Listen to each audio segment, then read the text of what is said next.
O olhar do homem por detrás dos óculos escuros parecia penetrar o ecrã do telemóvel.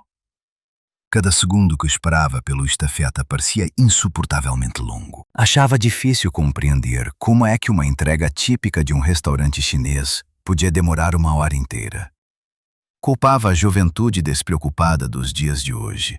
Não sabiam dar valor ao tempo e não compreendiam a seriedade da missão de entrega que lhes era confiada. O homem levantou-se abruptamente da cadeira, argumentando que todos à sua volta estavam apenas a fingir.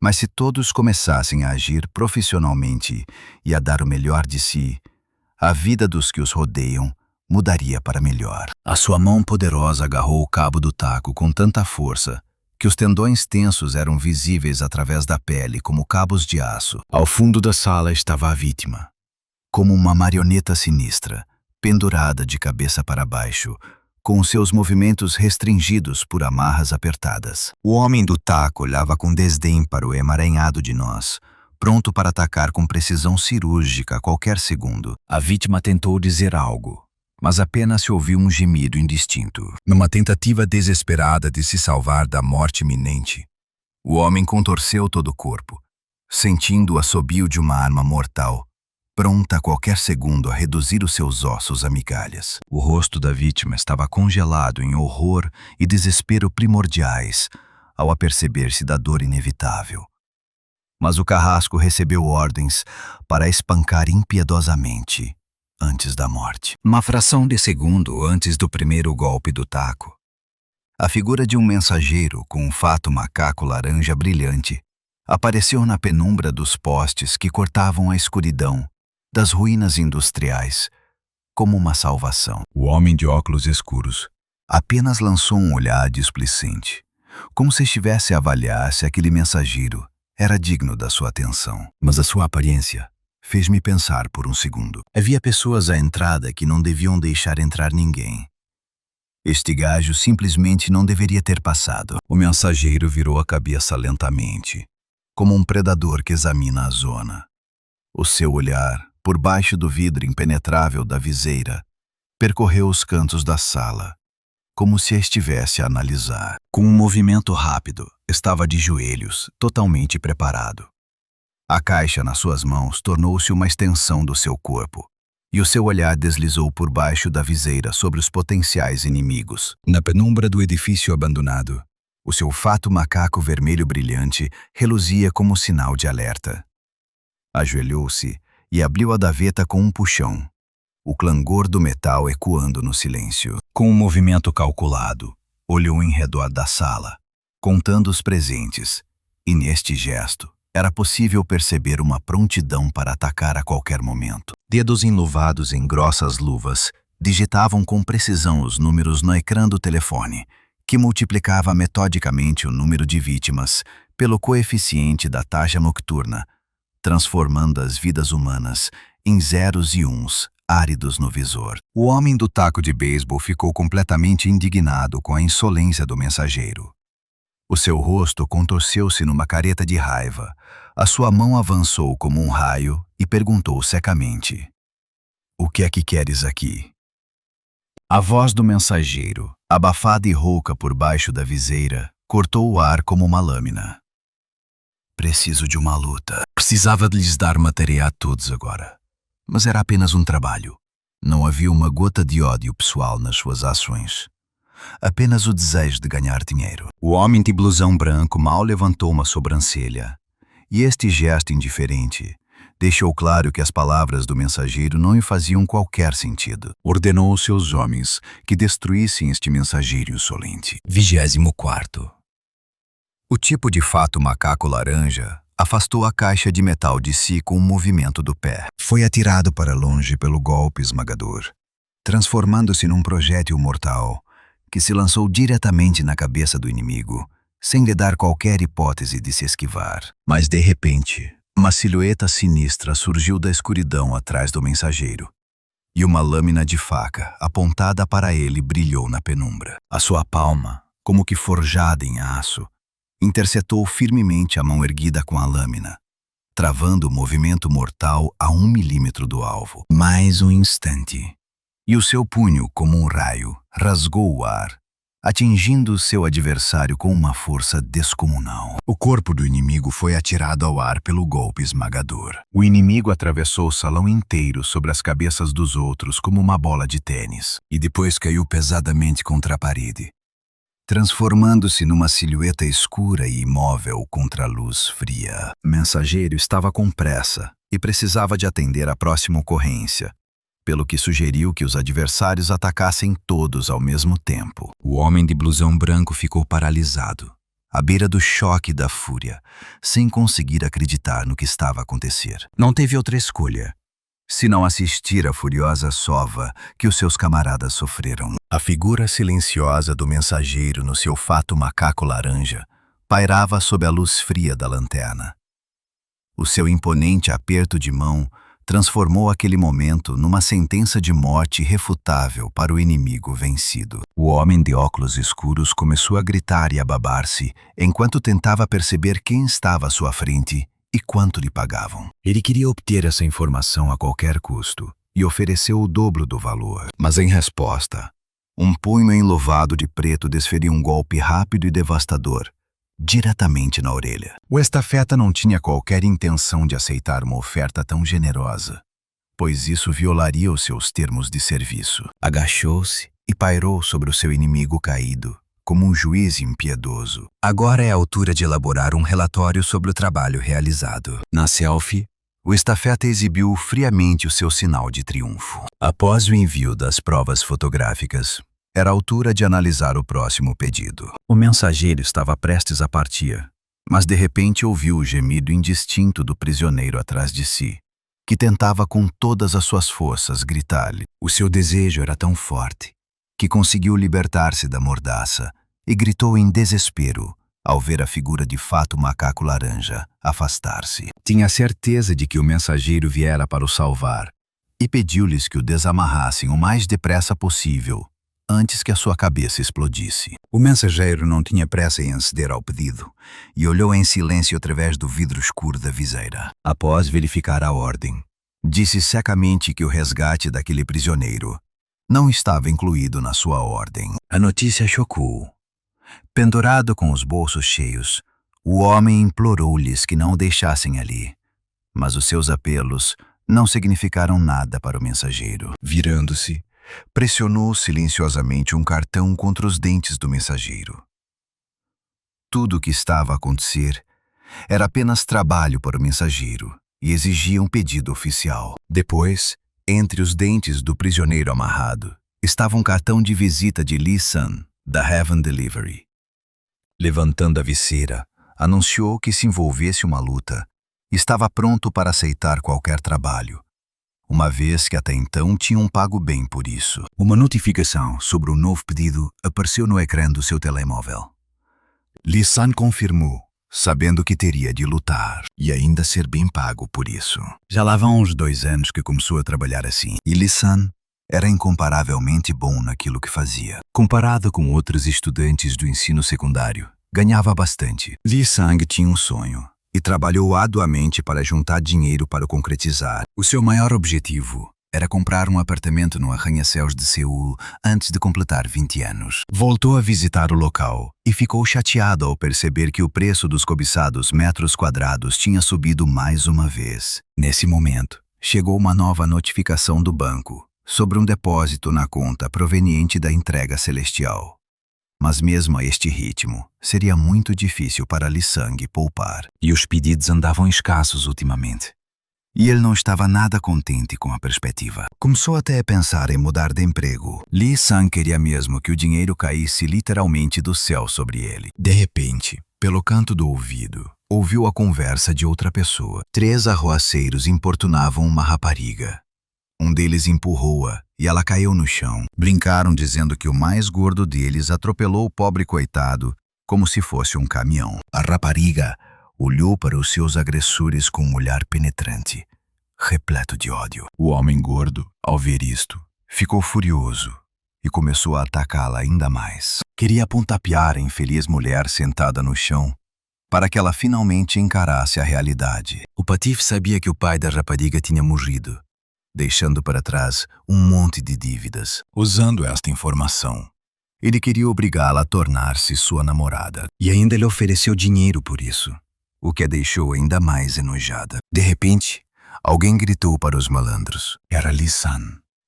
De pé, ao lado da rapariga, ordenou que aqueles sacanas lhe pedissem desculpa. O homem gordo não esperava tamanha insolência, e estas palavras simplesmente enfureceram-no. O seu amigo tentou argumentar com ele e impedi-lo com todas as suas forças, pois sabia perfeitamente que não se podia meter com Lee-san. Afinal, era novo, e ainda não sabia que até os mais velhos tentavam não prejudicar a relação com Lee-san. Aconselhou-o discretamente a pedir desculpa, pelo menos para manter as aparências. Mas o homem gordo fez uma careta de desagrado, pois não tinha qualquer intenção de pedir desculpa a ninguém. Empurrando o companheiro para o lado, dirigiu-se diretamente ao adversário, perguntando enquanto caminhava se era o namorado daquela rapariga. Mas Lee-san limitou-se a olhá-lo em silêncio, sem se incomodar com conversas desnecessárias com ninguém que conhecesse. De repente, uma pequena faca brilhou nas mãos do homem gordo. Ficou furioso e ameaçou fazer com que Lee-san perdesse a visão. Mas antes que o gordo pudesse acabar de falar, levou um golpe na nuca desferido pelo seu camarada. Os amigos agarraram o recém-chegado pelos braços e apressaram-se a levá-lo, gritando desculpa a Lee-san durante o caminho. Mas não esperou pelos pedidos de desculpa, porque não estava perante ele que aquilo deveria ter sido feito. Lee-san atirou silenciosamente o seu cartão de visita para a rapariga. Se ela voltasse a precisar de ajuda, bastava contactá-lo, pois por dinheiro ele estava disposto a espancar qualquer um por ela. Mas se a rapariga estivesse realmente sem dinheiro, ele estava disposto a dar-lhe um pequeno desconto. Assim, ficou sentada sozinha no meio do corredor deserto da escola, e ela segurava aquele estranho cartão de visita nas mãos. Naquele instante, ocorreu-lhe uma boa ideia. A vida na escola prosseguia normalmente, e os alunos já regressavam a casa depois de terminarem todas as suas tarefas. Mas naquele momento, Lee-san não tirava os olhos do ecrã do telemóvel, como se a estivesse a hipnotizar. Não conseguiu falar com o número certo, mas ontem conseguiu concluir 2 pedidos e foi muito simpático. Lee-san sentou-se pensativo, tendo como pano de fundo o majestoso horizonte da cidade. Contemplando o pôr do sol dourado e pensando no quão difícil era ganhar dinheiro. Contemplou os majestosos arranha-céus da metrópole, envoltos no brilho dourado do pôr do sol. Mas em nenhuma delas o mensageiro tinha casa própria.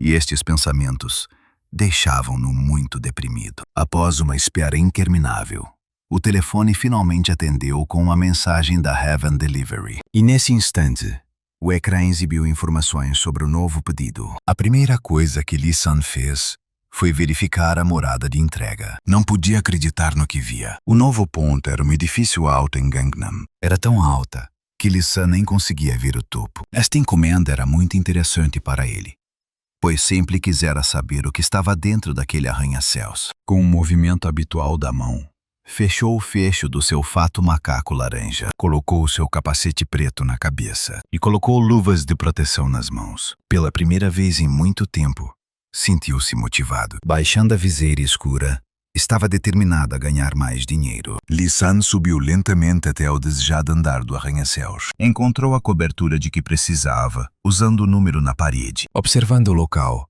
o estafeta não conseguia compreender como é que alguém que vivia num lugar como aquele podia acabar endividado. Pressionou a maçaneta e a porta abriu-se com facilidade. Ao entrar pela porta, Lee-san gritou na escuridão: "Entrega!" Mas não houve resposta, e teve de pegar no telemóvel para iluminar o caminho. O mensageiro apontou a luz brilhante da sua lanterna para o fundo da sala. A primeira coisa que o feixe de luz brilhante arrebatou da escuridão foi uma flor num grande vaso no chão. Lee-san decidiu iluminar todo o quarto com a lanterna e reparou que havia estranhos pedaços de papel colados por todo o lado. Mas para os ver melhor no escuro, teve de tirar o capacete. O estafeta estitou o cabelo com a mão e entrou mais para dentro da sala. E nesse instante, como sombras silenciosas, várias pessoas o seguiram. Espreitaram a escuridão prontos para atacar a qualquer momento. Um dos desconhecidos já tinha erguido seu taco sobre a cabeça da vítima pretendida. Mas no segundo seguinte, tudo mudou. E a mão do estafeta, enluvada de preto, desferiu um golpe preciso e esmagador no rosto do desconhecido. Um gancho afiado atirou-o para o outro lado da sala. Esta situação era um pouco estranha para Lee-san. Já tinha certeza de que não estava sozinho ali, mas aqueles tipos não pareciam ser locais. O estafeta pegou no telemóvel, lamentando que o número de pessoas tivesse sido indicado incorretamente mais uma vez e que teria de recalcular o pagamento extra. Os homens de fato preto claramente não esperavam ver aquele miúdo ali, mas já tinham compreendido que não era um rapaz comum. Não lhe iam dar a mínima hipótese e planeavam nocauteá-lo imediatamente. Mas Lee-san pareceu ter previsto seus planos e, mais uma vez, acertou em cheio no alvo. E sem desviar o olhar do ecrã do telemóvel, contava simultaneamente o número de vítimas para o pagamento adicional. Um dos desconhecidos não conseguiu tolerar tamanha insolência por parte de alguns jovens. Num acesso de fúria, brandiu um machado pelas costas de Lee-san. Mas o golpe preciso do mensageiro na escuridão fez com que a arma lhe escapasse da mão. Esta precisão poderia ter impressionado qualquer um, pois ainda olhava fixamente para o ecrã do telemóvel, mas ao mesmo tempo nocauteou um adversário após o outro. De repente, uma mesa de metal apareceu na mão do mensageiro, e os seus músculos tensionaram-se como cabos de aço. Derrubou a estrutura sobre as cabeças dos potenciais inimigos, e o tampo de vidro da mesa estilhaçou-se em dezenas de pedaços que brilhavam na escuridão. Assim, Lee-san já contabilizou 5 pessoas para pagamento adicional. O pontapé seguinte lançou-os para o quarto ao lado. Mas, de repente, os braços de alguém envolveram Lee-san como um abraço de aço. O adversário era claramente de uma categoria de peso diferente e queria subjugar o mensageiro com a sua força bruta. Mas não teve uma coisa em consideração. A agilidade de Lee-san era impressionante. Conseguia torcer os ossos dos braços para agarrar o adversário. Afinal, para ele, um homem a atacar pelas costas era repugnante. Nesse instante, o bandido uivou de dor, rasgando a escuridão do quarto com seu grito. Lee-san percebeu claramente que havia outra pessoa à espreita na escuridão. Virando-se para ele, o mensageiro perguntou-lhe por que não se aproximava e se estava mesmo à espera que o abordasse. O inimigo não tolerou tamanha insolência e partiu para o ataque, segurando firmemente a faca na mão. Até o momento, a porta do apartamento com a placa 8001 não revelou o que se passava por trás da mesma. Mas um segundo depois, a sua superfície foi deformada pela força do impacto interno. Nesse momento, Lee-san terminou de matar a sua 7ª vítima. A cabeça do homem pendia como se estivesse numa silenciosa reverência. Mas depois, pelo canto do olho, percebeu que havia outro inimigo. O seu punho já estava apontado para o potencial inimigo. Mas no instante seguinte, Lee-san olhou para cima e ficou surpreendido. O seu punho parou a 1 centímetro do rosto daquela mesma rapariga da escola. Certamente não esperava vê-la ali. E perguntou-lhe o que estava ali a fazer. A pergunta dela, sobre o que eu próprio pensava, apanhou-o de surpresa. Tirando o telemóvel do bolso e mostrando o ecrã, a rapariga disse baixinho que tinha sido ela a ligar-lhe. Descobriu-se que assassinos profissionais foram enviados atrás dela, pelo que não poderiam ter sido adversários comuns. Mas Lee-san conseguiu neutralizá-los a todos, sem sequer os matar. Por isso era definitivamente uma boa opção para ela. Estas palavras deixaram o mensageiro muito perplexo, e a sua expressão facial denunciava a tensão. A rapariga virou-se decididamente na sua direção e convidou Lee-san para trabalhar com ela. Agora sua situação era bastante perigosa, e ela ofereceu-se para contratar oficialmente os serviços dele. A rapariga prometeu que o trabalho não seria muito diferente do que ele vinha fazendo antes. Mas Lee-san, arrogante, disse-lhe que não trabalhava em regime permanente, pois isso contrariava as normas da sua empresa, principalmente porque tinha ouvido daquele gordo da escola que a miúda tinha falido. E ela devia ter pensado primeiro em como ia pagar a entrega. Mas em resposta, a rapariga perguntou secamente se o dinheiro em numerário seria aceitável como forma de pagamento. Lee-san não queria realmente lidar com dinheiro vivo, e irritado, Disse-lhe para lhe pagar de alguma forma, mas alertou que, tendo em conta os pagamentos adicionais, o valor tinha aumentado significativamente em comparação com o original, mas que não tinha qualquer intenção de negociar ou dar um desconto. Após as suas palavras, o primeiro maço de dinheiro voou para o chão, e depois a segunda, a terceira. As mochilas caíram-lhe aos pés como neve. Tinha direito a 100 milhões por um negócio. Lisan nem queria acreditar no que via. A rapariga deixou claro que poderiam trabalhar em termos mutuamente benéficos. Os seus interesses coincidiam, e isso era tudo o que importava naquele momento. Lisan agachou-se em silêncio e pegou num punhado de dinheiro. Ao aperceber-se que tinha 100 milhões nas mãos, começou a suar. A rapariga percebeu que agora a sua proposta o tinha definitivamente interessado. O mensageiro olhou para ela, confuso, e ela perguntou-lhe pela última vez se ele estava envolvido no caso ou não. Era noite lá fora, e apenas os postes de iluminação projetavam sombras ameaçadoras por todo o lado. Apesar do horário avançado, Lisan correu para a casa de câmbio. Segurava uma única nota esfarrapada na mão. Levou o dinheiro ao multibanco sem qualquer entusiasmo e baixou lentamente o papel para o leitor de notas. O ATM tem uma aba metálica e começou a reconhecer a nota. Assim que o procedimento foi concluído, o ecrã do ATM acendeu com uma luz brilhante. Sem demonstrar qualquer emoção, Lisan começou a ler a informação no ecrã. O ATM pediu-me para confirmar o depósito de 50 mil won na minha conta. Isto deixou os estafetas em choque.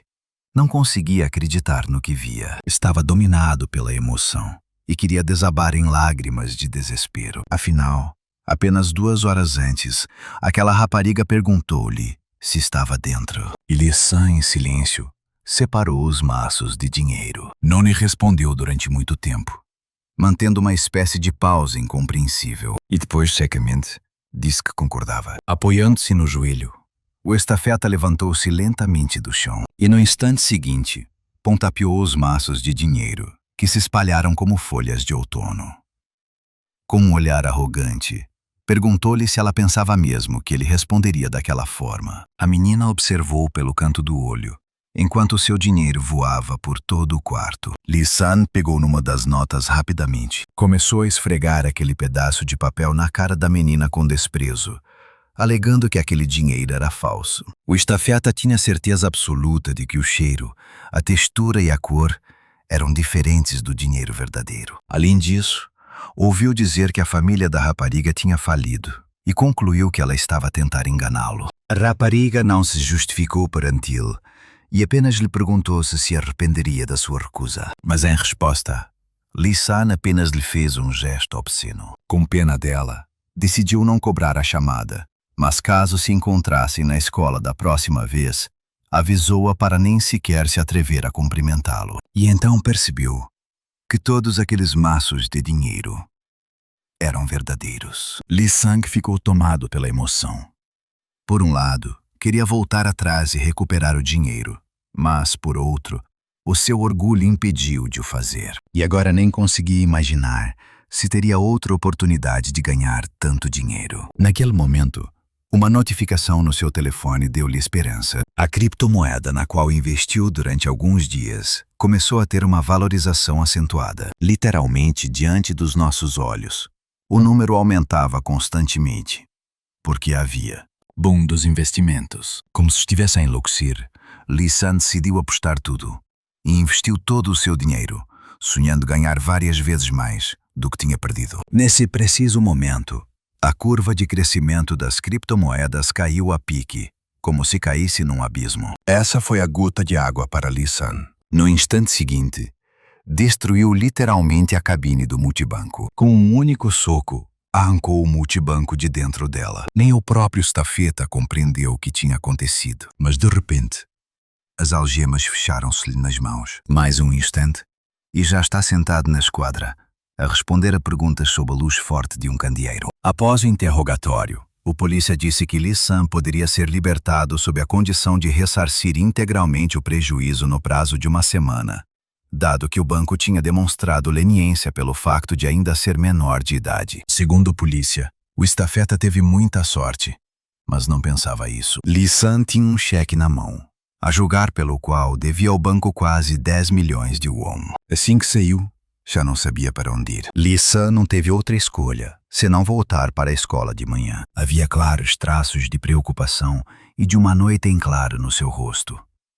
E nesse estado, ficou parado entre ele e aquela rapariga de manhã. Ele pediu-lhe a oportunidade de se retratar, mas ela apenas o olhou em silêncio em resposta. Os outros rapazes não conseguiam perceber o que estava a acontecer. Entre eles estava aquele novato gordo.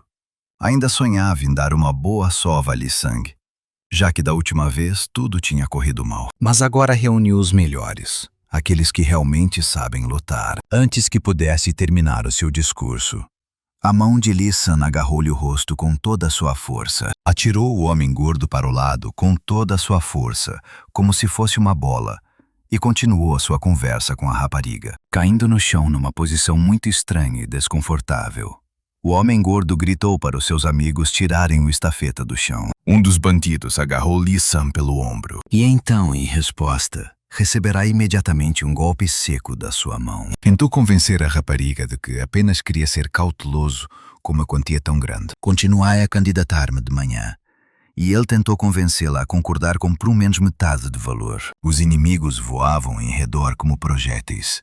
E a rapariga permanecia em silêncio no meio da saraivada de tiros, enquanto Lee Sun a convencia a dar-lhe 10 milhões adiantados. Comprometendo todos os seus princípios, estendeu a mão à rapariga. Ele estava pronto para assinar um contrato com ela, mas ela olhou mais uma vez, em silêncio, para a mão estendida. E depois ela simplesmente virou-se para ir embora, deixando seu interlocutor atônito. Lee Sun tentou impedi-la de todas as formas possíveis. De repente, a menina virou-se e começou a falar baixinho. Durante todo este tempo, falou com ela de forma muito arrogante. O seu tom não soava como o de alguém que lhe pedia um favor. A rapariga exigiu que ele formulasse o seu pedido corretamente. As testemunhas involuntárias deste diálogo não conseguiam compreender o que se passava entre aquelas duas pessoas. Agora que tinham uma relação cliente-contratado, eu não me conseguia controlar e conduzir a conversa de forma normal, pelo que a sua cooperação estava fora de questão. Olhando de relance para o seu antigo agressor, ocorreu-lhe um pensamento. Assim, o primeiro pedido veio de Hyo Min-sop, do liceu. Ele queria ser punido com muito mais severidade do que qualquer outra pessoa. Lee Sun olhou para ela com os dentes cerrados, mas naquele momento, o único pensamento na sua cabeça era dinheiro. Neste belo dia de sol, o campo de golfe não estava cheio. A bola, como um pequeno projétil, cortou o ar contra o fundo do céu azul. "Que bela tacada, presidente!" exclamaram os guardas quase em uníssono, admirando a trajetória perfeita da bola.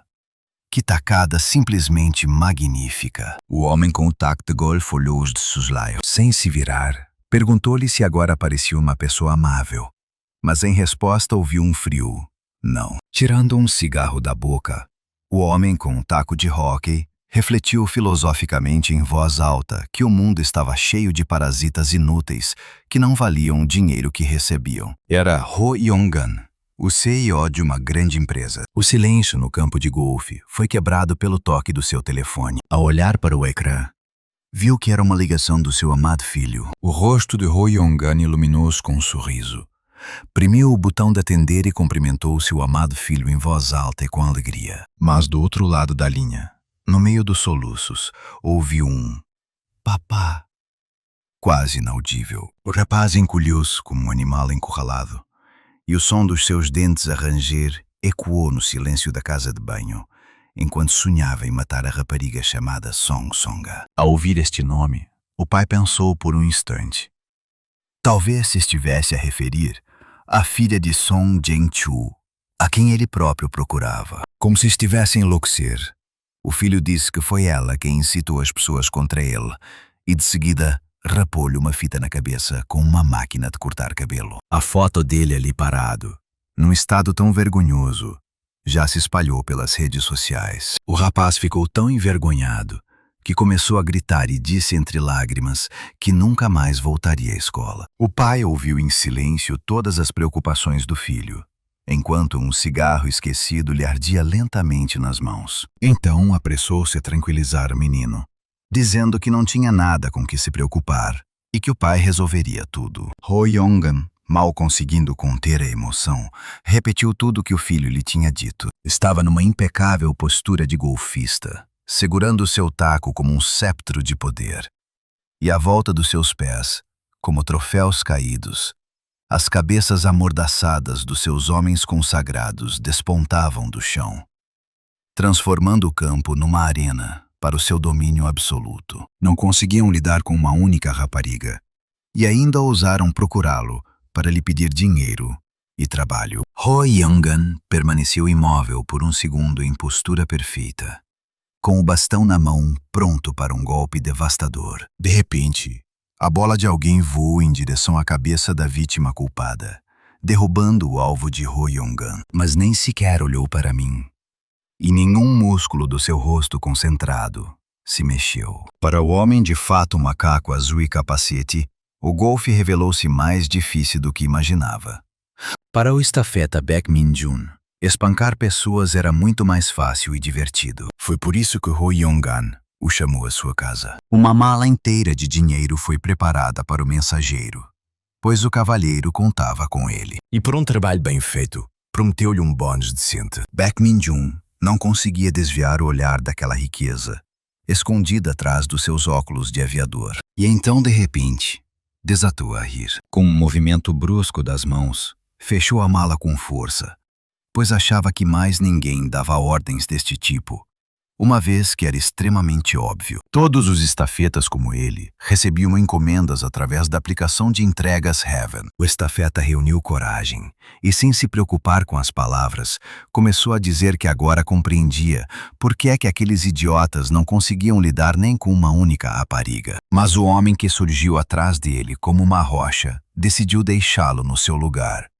lembrando-lhe onde estava agora. E naquele preciso segundo, viu-se com o rosto no chão. Com um simples gesto da mão, o estafeta Baek Min-jun demonstrou o quão desconfortável se sentia quando as pessoas lhe tocavam. Todos os guardas fugiram aterrorizados, lembrando-se das consequências do encontro com Lee-san. Ho Yong-an confirmou que eles realmente cometeram um erro, e agora deixaram o assunto inteiramente nas mãos de Baek Min-jun. Ele queria que ele resolvesse esta questão o mais rapidamente possível. Havia também informações de que o seu alvo tinha contratado um mensageiro permanente, o que também tinha de ser tido em conta. Min-jun encarou a sua vítima com os olhos arregalados. Pediu autorização a Ho Yong-an para lidar com aquele mensageiro a seu próprio critério. O cliente não se importou, mas sim com a condição de que limpasse todos os vestígios. Ao ouvir isto, o estafeta aceitou a encomenda de bom grado. Lee-san recebeu uma notificação no telemóvel a informar sobre o pagamento do trabalho. A partir desse momento, todos os pagamentos de entrega foram processados pela aplicação. O contrato entrou em vigor nessa altura e manteve-se em vigor até a conclusão do trabalho. E durante o período do contrato, estava proibido de aceitar outras encomendas. E também, independentemente da situação, Lee-san tinha de estar ao lado de Song Sun-ha. Ela até queria que ele lhe jurasse sobre isso, mas não tinha pressa em fazê-lo. E um silêncio constrangedor pairava entre eles. A ideia de estar sempre perto do cliente parecia-lhe bastante ambígua e constrangedora. Bem, depois de pensar um pouco, ainda decidiu jurar por ele. Song ouviu o seu juramento em silêncio, apenas lhe lançando olhares por baixo das sobrancelhas. No segundo seguinte, o telefone tocou, alertando Lee-san para uma nova entrega. A partir desse momento, foi oficialmente contratado como mensageiro permanente. Após receber o pagamento, Lee-san pôde respirar de alívio. Com este pagamento, a dívida principal estava liquidada, mas não sabia o que fazer com a renda e a alimentação. Sentiu-se muito constrangido ao pedir mais dinheiro, mas não havia mais nada que pudesse fazer. Song Song não respondeu ao seu pedido e virou-se para caminhar na direção oposta à escola. Descobriu-se que ela ia trabalhar. Foi então que Lee-san percebeu que teria de faltar à aula, mas ainda precisava de uma recompensa pela assiduidade perfeita. Song Song não respondeu e continuou a procurar a sua moto. Agora, os dois corriam pelas ruas da cidade, cortando o ar fresco da manhã. Entretanto, algo completamente diferente estava a acontecer no ensino secundário. No corredor semi-escuro, a luz arrancou da escuridão os rostos pálidos das alunas assustadas e a silhueta sinistra dos seus guardas silenciosos, cujas intenções permaneciam tão obscuras como a sua máscara. O homem sentado à frente deles, com uma postura pensativa, esperava claramente alguma ação da parte deles. Olhando para cima, virou-se para um dos seus homens e perguntou-lhe o que tinha dito aqueles rapazes, para que estivessem a tremer tanto. Mas ele respondeu que tinha sido extremamente educado com eles e que continuaria a comer o seu cachorro-quente de milho. As meninas foram asseguradas de que estavam ali por vontade própria e agora estavam paradas como porcos diante de um matadouro. O homem sentado à frente deles dirigiu-se-lhes novamente com arrogância. E comecei a perder a paciência e ordenei que se despissem, porque as câmaras já estavam prontas para filmar. E depois ameaçou que se as meninas continuassem a ignorar as suas palavras, teria de usar a força. Mas de repente, o estafeta Lee Sun apareceu nas instalações do estúdio de cinema improvisado. Procurava um aluno chamado Song Jong-soo, aluno do 7º ano, a frequentar o 3º ano do ensino secundário na Tanju High School. Um dos presentes, desempenhando o papel de diretor, dirigiu seu olhar inquisitivo para outro e perguntou-lhe se tinha pedido comida. Mas, de repente, percebeu que o nome que constava no pedido era o seu, e naquele preciso segundo, levou um golpe na maçã do rosto direita. Lee Seng rapidamente espalhou todos os vilões pelo estúdio como se fossem pinos de bowling. E no final, confirmou que o principal deles não tinha realmente cometido um erro com o seu nome. Os restantes membros do gangue decidiram render-se sem lutar. Nesse momento, uma rapariga entrou na sala. Era Song Songa. E ela verificou se o estafeta tinha feito tudo exatamente como combinado. Lee Sun apressou-se a reportar e anunciou com um sorriso que a entrega tinha sido concluída de forma rápida e precisa. A rapariga baixou-se e tirou o telefone da mão de Song Jones. Ela queria desbloquear o dispositivo usando o rosto dele, mas a câmera não reconheceu a sua careta distorcida. Song Songa não ficou totalmente satisfeito com o desfecho dos acontecimentos. Ela lembrou ao estafeta que era precisamente por isso que lhe tinha pedido que, se possível, deixasse o assunto para lá. Precisava de agir com mais profissionalismo no futuro. A rapariga pediu a Lee Sung que pegassem alguns guardanapos na sua mala para que pudesse limpar o sangue. Aproveitando o momento, o resto do gangue tentou escapar, mas não tiveram tempo para o fazer. Song Songa ordenou-lhes que revelassem de que escolas tinham trazido aquelas meninas. E depois disso, aguardava-os um castigo nada agradável. Ela ordenou-lhes que fossem para o canto e se colocassem de joelhos com as mãos para cima, e que se soltassem, poderiam considerar-se mortos. Ao ouvir isto, Lee Sun apreciou os gostos bastante específicos da rapariga e nem se apercebeu que ficou paralisado por um instante. Mas Song Songa rapidamente o trouxe de volta à realidade, lembrando-lhe que ainda precisavam de visitar muitos lugares naquele dia. Depois chegaram a outra escola de ensino secundário. Numa das salas de aula, uma figura da autoridade local estava sentada de forma imponente, rodeada de belas raparigas, e estava muito descontente com a aparição do mensageiro não convidado. Era Jeong Sung-wan, da escola Kujong. E de repente, uma mão enluvada de preto desferiu-lhe um golpe esmagador no queixo. Após concluir a entrega, o estafeta tirou uma fotografia como recordação. Entretanto, um dos alunos começou a correr pela sala em busca de salvação. A única saída para ele foi recorrer ao professor. Ao chegar a voar ao gabinete, começou a gritar que um psicopata tinha invadido o local e estava a agredir os alunos. Mas de repente, uma mão enluvada de preto bloqueou-lhe a respiração. Um estafeta com um fato macaco laranja arrastou o menino para fora da sala de aula, dizendo aos professores que estavam apenas a brincar aos polícias e ladrões. O mesmo destino atingiu Im Ganja e a escola secundária Somenjong. E depois, o cão furioso Kim Cheong-jae e a escola secundária Jindu. Lee Sang e Song Sunga não ignoraram o scout Yoon Do-jun, da escola secundária Gengo. Também não se esqueceram da mosca do estrume, Ko Dong-pal, e da escola secundária de Daegu. Por fim, visitaram o líder e um aluno da escola secundária de Bancheon, chamado Chu Chang-hun. Ao anoitecer, a bolsa do estafeta já continha uma quantidade suficiente de telemóveis. Song Song examinou os troféus e fechou a tampa do saco com força. Hoje era sua última entrega, mas prometia ser a mais desafiante do dia. Lee Sang lançou um olhar discreto de soslaio ao seu cliente e depois, com ironia, perguntou se tinham a certeza de que estavam na mesma equipa. A rapariga olhou para o seu estafeta com confusão. Lee Sang sentia que não havia interação entre eles, embora estivessem vinculados por um acordo mutuamente benéfico.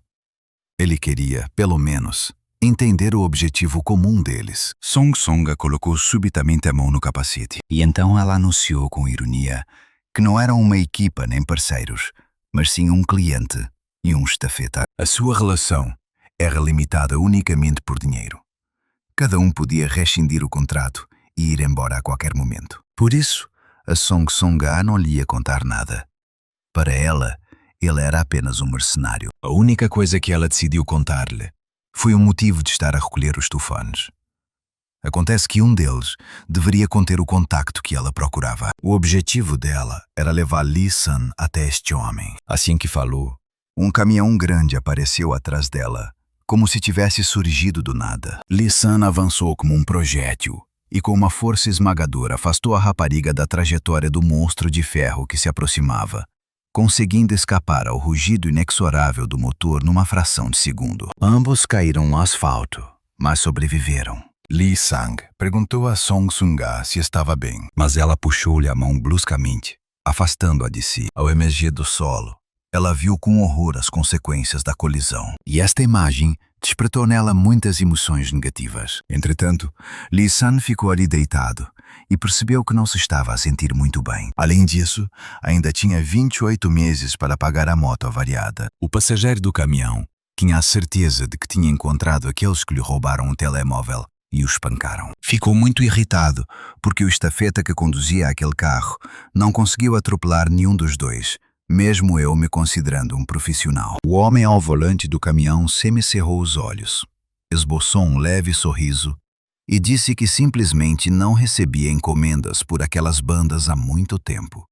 Por isso estava um pouco fora de forma. Saiu da cabine e pediu ao passageiro que permanecesse lá dentro. Ao aproximar-se do corpo, abriu o pesado ferrolho da porta com um movimento habitual. Havia várias caixas diferentes dentro do caminhão. Após examinar o conteúdo do saco do estafeta, Song Song-ha percebeu que, infelizmente, todos os telefones estavam avariados. Esta reviravolta certamente não lhe agradou. E para além de tudo isto, ela viu mais um pormenor. Descobriu-se que foram atropelados por um carro da empresa de entregas, Godu. Song Song-ha alertou Lee Sun para ter extremo cuidado, pois tratava-se de uma empresa de entregas invulgar. Lee Sun aproximou-se da caixa aberta do caminhão e chamou o estafeta que estava sentado lá dentro. Ficou furioso e exigiu que lhe pagassem a moto avariada se não quisessem ir para o outro mundo. Mas o homem não reagiu às suas palavras e nem sequer se virou. Examinou cuidadosamente as caixas, procurando algo. E então um sorriso fugaz cruzou o seu rosto. Finalmente, escolheu a ferramenta para o trabalho de hoje. Lee Sang tentou controlar as emoções e explicar que a sua moto era feita por encomenda, a única no mundo, e que tinham passado apenas 2 meses desde a compra. Mas a emoção falou mais alto e ameaçou processá-la também por danos morais. De repente, o estafeta na caixa do caminhão tirou da caixa um machete de cabo comprido e, sem o rodar, cortou a parte superior do caminhão. Estava radiante, porque há muito tempo que não segurava aquilo nas mãos e temia perdê-lo de vista. Nissan só sobreviveu porque o golpe não o atingiu. Se ele continuar a exibir-se assim, não vai trabalhar muito tempo neste serviço. Enraivecido, Nissan esmurrou o asfalto, deixando uma grande marca. Estava pronto para varrer o inimigo da face da terra. O estafeta de outra empresa deu uma risadinha maliciosa, dizendo que compreendiam como o sangue dos jovens ferve. Já tinha visto muitas vezes jovens assim, que não conseguiam conter o seu ardor e partiam para o outro mundo. Lee Sun gritou-lhe para matar novamente. Já não lutava com alguém que usava uma arma longa há algum tempo, por isso calculou mal a distância. Da próxima vez, deveria ter bloqueado melhor o golpe. O entregador do caminhão ficou muito surpreendido, mas aceitou o desafio. Desferindo outro golpe, lembrou o inimigo que o tinha alertado para a morte iminente. Mas este miúdo ainda o desafiou. Li San concentrou toda a sua força de ferro no seu punho e ofereceu uma forte defesa contra a arma branca, cujo cabo se estilhaçou em pedaços. Ao presenciar aquele momento épico, o mensageiro ficou completamente perplexo. Desta vez, Li San calculou tudo corretamente, provando a sua superioridade. Agora tinha a certeza de que tinha apanhado o jeito. Li San estava confiante de que poderia repelir qualquer ataque do seu adversário. O entregador do caminhão olhou para aquele rapaz com espanto. Era como se visse refletido naquilo na sua juventude. Arriscou também a vida apenas com a imprudência da juventude, atirando-se de cabeça para a terra e desferindo socos aleatoriamente. E agora, olhando para trás, não compreendia o que era viver na minha idade. O seu pé pousou com segurança na borda do caminhão. Depois de recolher as armas, o estafeta chamou o passageiro e convidou-o a ajudar, mas não reagiu de forma alguma. E o mensageiro voltou a olhá-lo. Era evidente que o seu passageiro estava com muito medo. Escondeu-se como um rato. Então, de repente, o tipo surgiu de trás do banco e começou a gritar com uma voz que não era a sua, dizendo que era cliente e não era obrigado a ajudá-lo, principalmente porque tinha pago por isso. Mas um golpe certeiro da arma do mensageiro trouxe-o de volta a si. O estafeta perguntou-lhe calmamente se alguma vez tinha trabalhado ali, mas recebeu uma resposta negativa e a explicação de que o rapaz era bastante mimado. O mensageiro leu que um jovem normal, com braços e pernas, deveria trabalhar a tempo parcial e que os pais modernos são simplesmente superprotetores com os seus filhos. O homem sentiu-se desconfortável, com o suor a escorrer-lhe pelo rosto.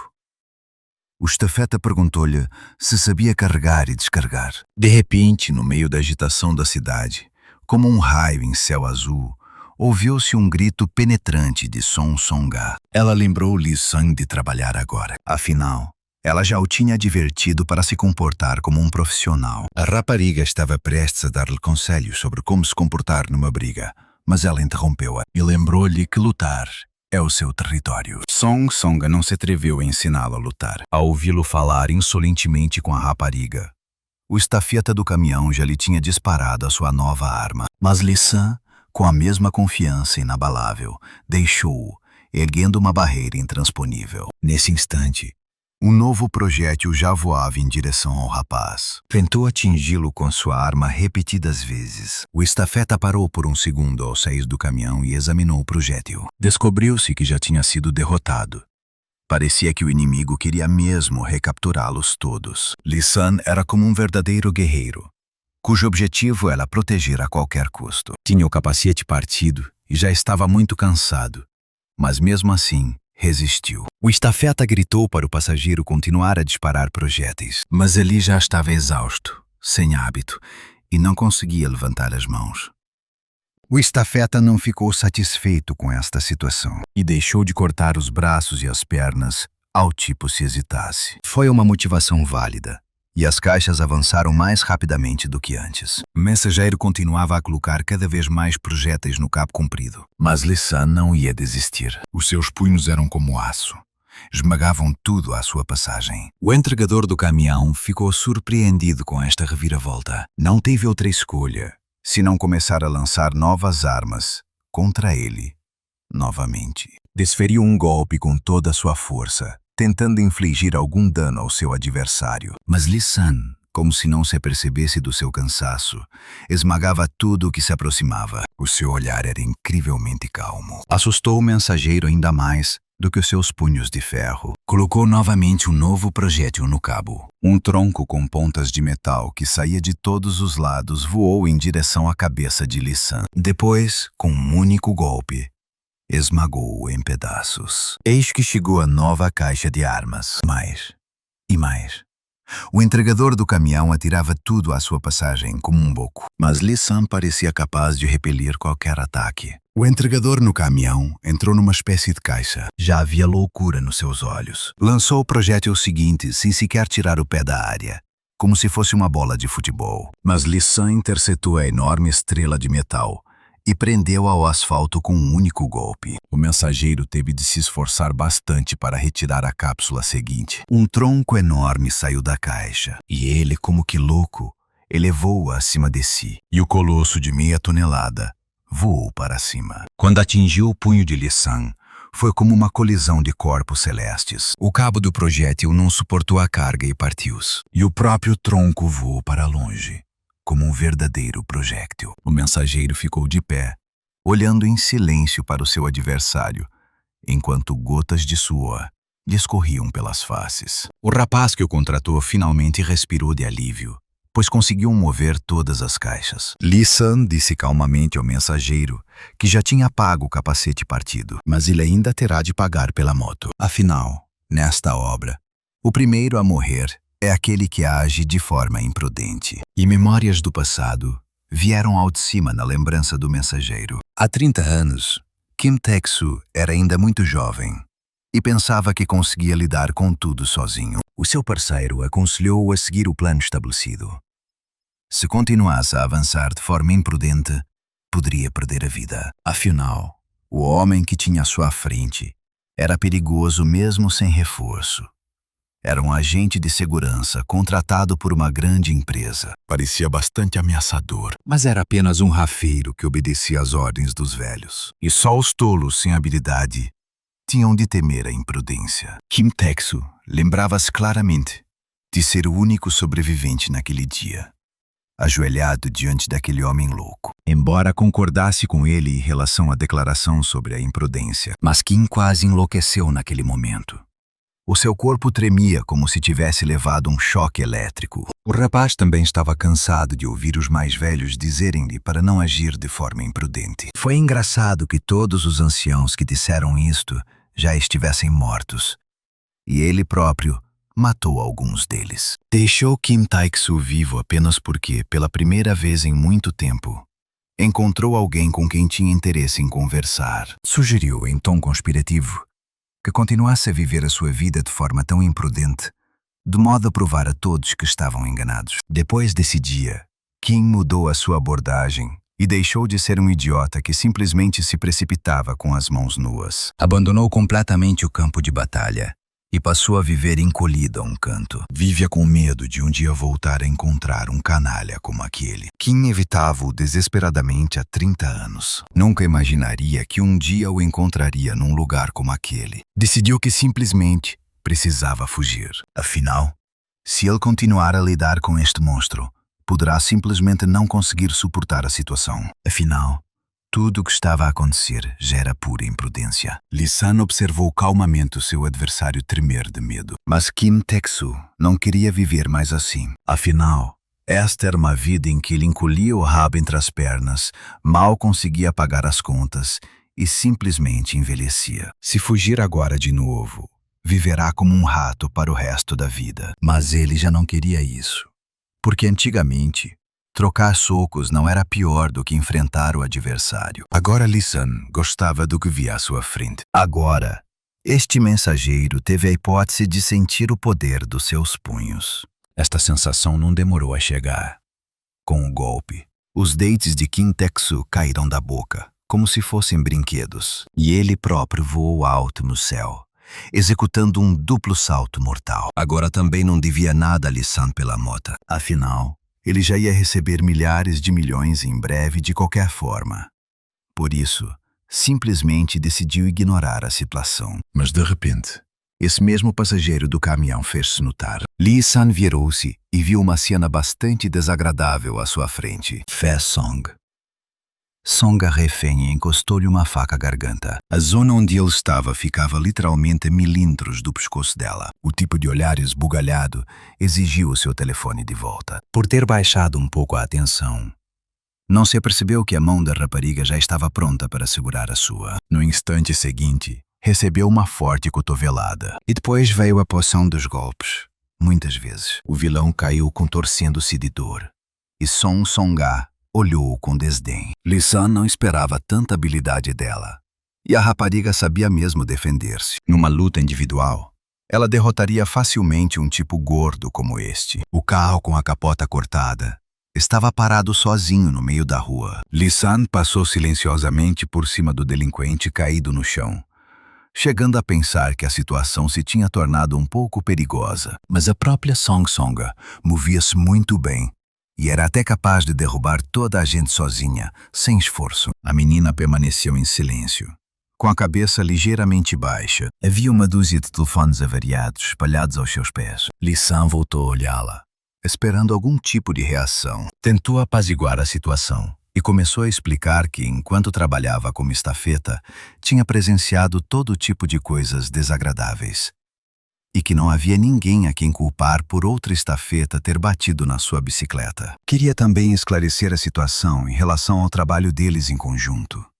O trabalho dele era lutar, não guardar coisas. De repente, Song Songa pegou silenciosamente na mão dele, com a sua. Li-san até ficou um pouco surpreendida com isso, mas continuou a examinar cuidadosamente a mão enluvada dele. E de repente ela perguntou se estava tudo bem com ele. Li-san nem sabia o que lhe dizer, e um silêncio constrangedor instalou-se novamente entre eles. Um rubor surgiu nas suas bochechas e respondeu hesitante que ela não se devia preocupar com ele. Percebendo o embaraço da situação, Song Song-ha sussurrou que ele era apenas um idiota. Agarrando-o pelo peito, o masturbador começou a gritar com ele, tentando explicar-lhe que se lhe acontecesse alguma coisa, o contrato entre ambos seria rescindido, pois já não conseguiria fazer entregas. Este foi o último aviso dela.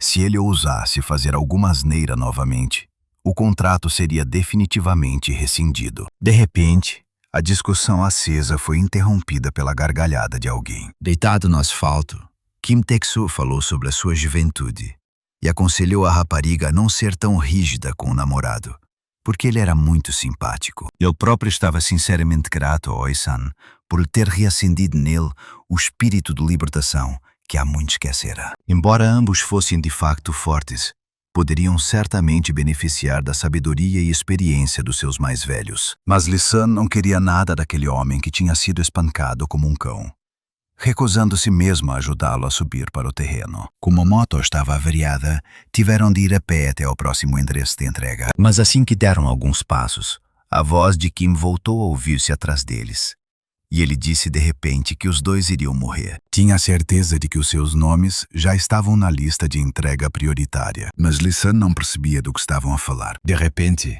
Song Songa ficou visivelmente nervosa, dizendo que não esperava que tudo acontecesse tão depressa, o que significava que não havia tempo para elaborar um novo plano. Parecia que apenas Li-san não compreendia a essência do que estava a acontecer. Kim Taek-soo chegou a duvidar se trabalhava mesmo com entregas. Com entrega prioritária, todos os estafetas podiam aceitar um pedido ao mesmo tempo, mas apenas o estafeta que concluísse o pedido primeiro recebia o pagamento. Entrar na lista de entregas prioritárias significava tornar-se um objetivo comum para todos os estafetas. E 24 horas por dia, apressar-se-ão a cumprir essa ordem e a matar os seus alvos. Li-san não esperava tornar-se um alvo deste tipo, mas para ele, foi o melhor que lhe podia ter acontecido. Afinal, agora já não precisava de procurar brigas. Essas pessoas viriam ter com ele por conta própria, e ele seria capaz de ganhar um bom dinheiro. Ao ver a sua reação, Kim Taek-soo observou mais uma vez que aquele rapaz era simplesmente o seu ídolo, e até se ofereceu para trabalhar com ele como parceiros. Mas Li-san nem sequer ia concordar com isso. No entanto, já tinha interferido nos planos de Song Songa, pelo que agora definitivamente não tinha hipótese de se tornar sócio. Kim Taek-soo era um estafeta profissional e simplesmente fazia entregas por dinheiro. De repente, uma trela de cão caiu no chão ao lado dele com um estrondo. Definitivamente não poderiam se tornar sócios. Mas se ele estiver pronto para se tornar um cão, então Song Songa está pronto para o acolher. Kim Taek-soo olhou para a trela ao seu lado com surpresa e até um pouco de medo. Afinal, se fosse um pouco mais novo, certamente não teria escondido seus sentimentos desta rapariga. Li-san ouviu a conversa entre os dois com desgosto. Tinham apenas um último ponto de entrega restante, e como se tratava de uma entrega prioritária, tinham muito pouco tempo. E nesse instante, a gola caiu subitamente no pescoço do vândalo mais próximo que estava no chão. Song Songa decidiu usá-lo para seus próprios fins. Os seus olhos estavam cheios de raiva. Ela queria a todo custo descobrir dele que dados estavam registrados nos seus telefones. Ele compreendeu que não sairia impune, pelo que a minha namorada decidiu obrigá-lo a contar toda a verdade. Os raios flamejantes do sol poente iluminavam os arranha-céus da metrópole. Lee San chegou ao seu último ponto do dia. Songa lembrou que este será, provavelmente, o parto mais difícil. E de repente perceberam que aquela era a escola deles. Lee San perguntou por que é que não puderam ter vindo a este endereço desde o início, pois isso teria arruinado seu histórico de assiduidade perfeita. Mas Song Songa explicou que agiram corretamente ao não fazerem barulho na escola enquanto havia alunos presentes. Kim Taek-soo relatou que tinha amarrado o prisioneiro firmemente. Ora, este Cheborashka definitivamente não conseguiria escapar. Kim perguntou o que mais ele poderia fazer por ela. E Song Song-ah disse que a única coisa que ele poderia fazer era morrer por ela quando chegasse a sua hora. Atualmente, a diferença de idades de 30 anos não era assim tão grande. Por isso, Kim Taek-soo pediu à rapariga que o tratasse por irmão. Ao entrar nas instalações da escola, Lee San sentiu um cheiro a sangue e pó. Parecia que tinha ocorrido ali uma briga séria antes da sua chegada. Song Song-ah tinha a certeza de que as suas suspeitas estavam corretas. A moto do estafeta estava estacionada junto aos portões da escola. O seu destino era a sala do conselho de alunos, no quinto andar. Esta janela estava sempre coberta com cortinas opacas, mas até há pouco tempo estava aberta e a luz acesa. É possível que alguém tenha agido primeiro, para impedir que a entrega fosse concluída, ou agora são um alvo. Mas de repente, na escuridão do corredor da escola, ouviu-se a voz de alguém, a dizer que talvez ambas as opções estivessem corretas. Ele esperava-os há muito tempo. Por isso todos os que estavam na sala com o conselho estudantil já estavam mortos. Como este mensageiro se cansou de esperar tanto tempo, deu uma volta pela escola e matou todos os que encontrou pelo caminho. Todos olharam para aquele homem perplexos. Parece que havia ali outra pessoa que o irritava bastante. Kim Taek-soo reconheceu o homem e lembrou-se que era considerado uma pessoa sem talento, porque ignorava sempre as regras básicas dos estafetas. Mas de repente, a mão do estafeta Baek Min-jun bateu na mão de Kim com um forte golpe. A mão deste último foi desviada para o lado. O estafeta pediu-lhe que não o cutucasse durante a troca de mensagens. Nesse momento, Kim apercebeu-se que parte do seu braço tinha sido cortado por uma serra. O mensageiro já não tinha interesse em atacar os mais fracos e ordenou a Kim que desaparecesse. A princípio, pensou que estavam a tentar irritá-lo, chamando-o ali para engatar alguma rapariga do liceu. Mas depois olhou mais atentamente para a foto do seu alvo e ficou extremamente feliz ao reparar ali num pormenor importante. O seu principal alvo era Song Song-ah, mas na fotografia ao lado dela, viu o rosto familiar de Lee Sang.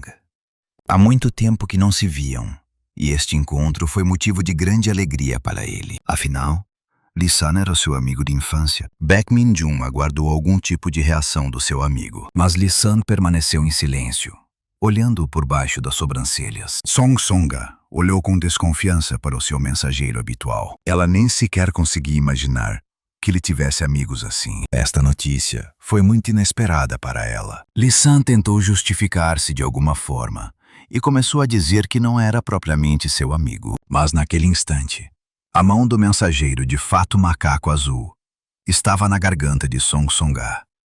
Contudo, Lee San conseguiu interceptá-la com um movimento rápido. A rapariga observava aquela cena silenciosa sem compreender nada. Baek Min-jun perguntou-lhe por que estava a proteger. Lee San explicou secamente que era sua cliente. Bem, uma vez que precisava especificamente dele, Lee San pediu para não tocar em Song Song-ah. O estafeta, com o aspecto de uma mosca rola-bosta, ficou surpreendido por um segundo. Então, o seu rosto contorceu-se num sorriso que parecia uma careta terrível, e disse que o seu pedido era um completo disparate. Lee San usou seus punhos de ferro. O estafeta nem sequer imaginava que ela defenderia com tanta veemência. Mas Lee San precisava de proteger o seu cliente a qualquer custo. O seu olhar não se desviou de Baek Min-jun um único segundo. Movia-se com a velocidade de um raio, e a sua mão estava mais uma vez muito perto da garganta da rapariga. Desta vez chegou tão perto que conseguiu feri-la, e o sangue jorrou-lhe do pescoço. Com um sorriso malicioso, o mensageiro perguntou a Sam se tinha esquecido de algum pormenor importante. Ele queria lembrá-lo de quem eles realmente eram. Havia uma recordação terrível no seu olhar insano. Perguntou a Sam, a quem tinha jurado proteger até então. Mas a sua força descomunal não desapareceu. Baek Min-jun tinha uma virtude. Tinha vantagem em velocidade e técnica, mas nunca testaram qual deles venceria num confronto individual. O entregador de macacão azul não parava de se perguntar onde é que o seu amigo de infância tinha desaparecido. Mas descobriu-se que estava a fingir ser um rapaz feliz da escola. Concluiu que, de alguma forma, se tinha tornado mais ameno durante esse período. E essa vida claramente não lhe agradava, e convidou Sam a regressar. Ao observar esta conversa, Song Song-ha passou a mão pelo pescoço. A sua mão ficou vermelha como vinho, e o cheiro a sangue atingiu-lhe o nariz. Os seus olhos pareciam estar cheios de uma raiva terrível. Ela deu um passo em direção ao estafeta, e com um movimento brusco do corpo, ela atingiu-o no peito. Ele não percebeu o que ela estava a tentar fazer. Sam não desviou o olhar deles. Baek Min-jun chegou a brincar dizendo que a rapariga estava a tentar seduzi-lo. Mas Song Song-ha não conseguiu perdoá-lo por tê-la chamado de fardo numa das suas conversas. Ela pediu para que a palavra fosse repetida. Observou, perplexo, enquanto ela lambia o sangue dos dedos. Song Song-ha ficou com sangue nos 2 polegares. E depois, com um rápido movimento das mãos, ela esfregou o sangue nos óculos do mensageiro. Ao fazê-lo, ela privou-o momentaneamente da capacidade de ver. Nesse instante, os braços dela envolveram-no num aperto mortal. E no instante seguinte, o punho de ferro de Sam atingiu o mensageiro na cara. Sam apreciou a atitude inesperada do seu cliente, mas era natural, porque ela não era qualquer tipo de fardo. Sam agarrou o mensageiro pelo peito e começou a abaná-lo, e eles responderam em uníssono que não namoravam. Nesse momento, Kim tentou estancar a hemorragia da mão decepada. Estava a agarrar-se com todas as suas forças. De repente, Sam chamou. Aconselhou Kim a levantar o pulso, pois ainda poderia ser possível costurá-lo. Mas a princípio, nem sequer percebeu o que queria dizer. Mas Sam sabia exatamente um lugar onde poderia obter ajuda. De repente, apercebeu-se que Song Song-ha estava prestes a sair. Se ela quisesse encontrar outro telefone que funcionasse, já seria tarde demais. Baek Min-jun podia parecer desleixado, mas na verdade era muito meticuloso. Os telefones das testemunhas já estavam provavelmente destruídos. Além disso, deixava sempre uma completa confusão para trás. Song-ha pediu-lhe que não se intrometesse onde não devia. Sam estava descontente por ela ainda se comportar daquela forma, mesmo estando preocupado com ela. De repente, ela apontou o dedo ao estafeta. Lembrando-se disso, auto-intitulou-se amigo de Sam. Nesse instante, o rosto de Sam contorceu-se num esgar de desagrado e repetiu mais uma vez que não era seu amigo. Considerava-o mais um perseguidor. Bem, o estafeta não gostou mesmo de um apelido tão ofensivo. Tinham-se simplesmente cruzado algumas vezes no emprego anterior, e ele estava constantemente a seguir Sam, ou a meter-se em brigas. Mas acreditava mesmo que aquilo era amizade verdadeira. Sam fartou-se de ouvir isso e sugeriu nocauteá-lo novamente. Mas o estafeta pensou que o seu amigo estava em grandes apuros. Afinal, Sam não compreendia com quem estava a lidar. Seu cliente ocupava o topo da hierarquia de poder na Coreia. Era filha de Song Kyung-chol, mas este nome não significava nada para Sam. Em todo caso, ela estava para além das suas capacidades. O mensageiro aconselhou Sam a ir a Seongchang-dong e procurar Chong-gon. Assim, talvez a cliente dele consiga descobrir quem matou o pai. Leu que esta informação ajudou muito seu amigo. Mas nesse instante, uma mochila caiu-lhe com toda a sua força na cara. Foi Song Song-ha quem, enfurecida, começou a espancá-lo para que não usasse o nome do pai com tanta facilidade. Ela exigiu que ele lhe contasse tudo o que sabia antes de ela o matar, mas não lhe ia contar mais nada. A rapariga quis atacar novamente, mas a mão de Sam impediu-a. Ele pediu-lhe que parasse. Com os olhos cheios de ódio, olhou para o seu mensageiro, pensando que ele estava realmente a tentar proteger o seu amigo de infância. Mas Sam sabia que ele não queria realmente mais nada. porque foi assim que foi educado. E não importa quantas vezes a rapariga lhe bata, isso não vai levar a nada. E eles fariam realmente bem em pensar para onde ir a seguir. Mas Song Song-ha passou por ela, atingindo Lee San deliberadamente com o ombro. Era realmente uma menina inquieta. A Rua das Flores Escarlates, em Songjiang-dong, estava repleta de luzes brilhantes de lanternas. O telefone em cima da mesa tocou, avisando a anfitriã de uma nova entrega. A mão de uma mulher, adornada com anéis e unhas feitas, fez um clique para ler os detalhes da notificação. Ela aproximou o telemóvel do rosto e, aumentando o volume do ecrã ao máximo, ela anunciou em voz alta que havia um novo pedido. Uma das meninas parecia prestável, por isso teve de ser entregue sem o menor arranhão. E ela ordenou que o homem fosse despedaçado e atirado aos cães. Mas a regra principal era fazer tudo na perfeição.